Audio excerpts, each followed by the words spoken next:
our bonneted trucks in Australia, say the 610 and the T909, we don't have the digital dash like this. We still got the old round gauges. So the only trucks in Australia that have these dashes at the moment is a cab over called the K220, which has just come out in the last 12 months. Yeah, so this auto is a lot smoother, the newer autos, than the older Eaton auto shit. Yeah, and then this is all we can control manually too. So if you want to lug it out, we can switch the gears, and then if you really want control going downshift, you can control and set it wherever you want. The truck will do what you need it to and want it to, and then you can click it back into auto whenever you need.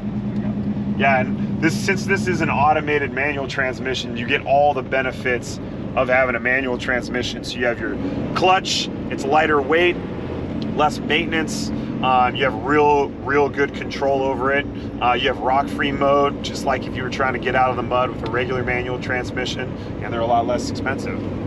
We have a lot of cameras in Australia, so you'll go under a camera and it'll take your picture of the reg of your truck, and then it'll time you to the next camera. And oh, wow. And if you're too quick for those camera times, you'll receive an infringement. Oh, wow. Yeah, and they can track you through the cameras, and they'll know how long that truck's been moving for. So if that truck's been going for 12, 14 hours, they will check that against the driving record. Wow.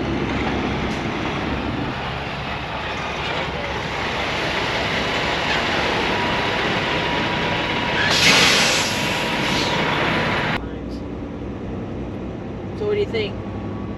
I drive a Freight Shaker Cascadia, and it's nowhere near this smooth. Not even remotely close.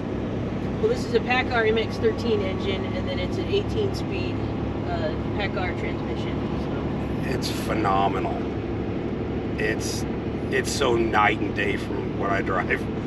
If I drove this for 11 hours, I would be comfortable when I was done. When I was sitting where you were and we hit the speed bump and he told me this didn't have air ride in front, I'm like, no way. Because when you hit the speed bumps, I mean, you felt it. There's nothing. My truck will leap over that. So this one doesn't have air ride? No, it's leaf spring in the front. Okay. But air rear? Yeah, it's only air in the rear. When I was like, that's incredible. I would have expected it to be a much bouncier situation, at least in the front, but no, it's beautiful.